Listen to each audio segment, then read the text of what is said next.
Hello and welcome to another technical analysis here at xm.com.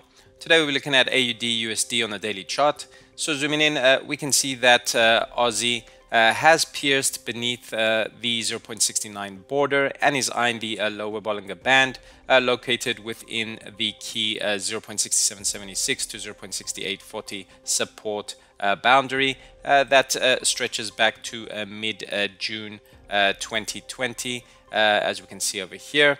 And we can also observe that the pair has a downward bias with all these red candles. Now, while the longer 100 and 200 day simple moving averages have capped advances, the rolling over of the 50-day SMA is endorsing a continuation of the more than 1 month decline from the bullish spike of 0.7661.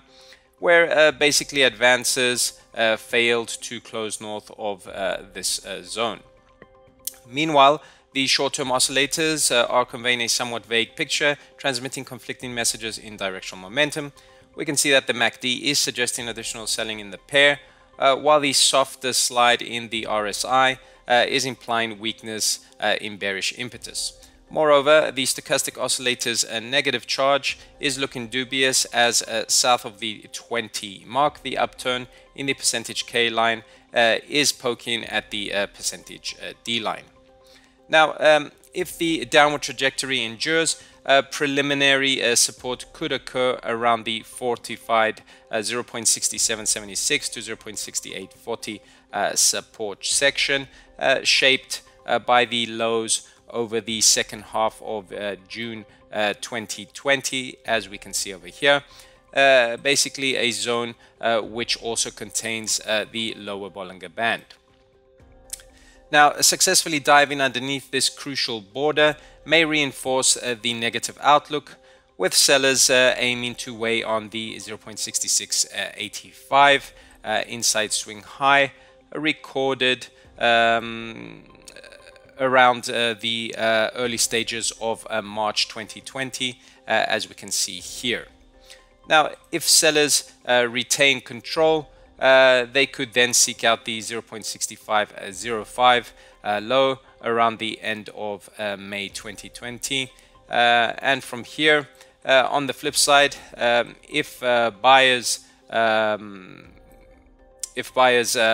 manage to drive the price back above the 0.69 level, they may be confronted with nearby upside constraints, starting with the tough 0.6963 to 0.6994 resistance band, shaped by multiple lows extending back to mid-July 2020, as we can see here. Starting from here, multiple lows, which basically are reinforcing this previous support, which is now a resistance. Secondly, not much higher, the 0.7029 to 0.7053 barrier could then come into focus. But should buyers overrun these congested barricades, they may then tackle the falling mid-Bollinger Band at 0.7148 before pursuing a significant section of resistance existing from the 100-day SMA at 0.7245 until the 0.7342 inside swing low. Now, summarizing, AUDUSD is sustaining a broader bearish bias below the 0.6963 to 0.6994 support foundation and the 0.7245 to 0.7342 resistance region, which includes the May high. That said, for optimism to begin to grow, the bulls would need to propel the price north of the 0.7029 to 0.7053 obstacle. That's it from me. Have a great trading day.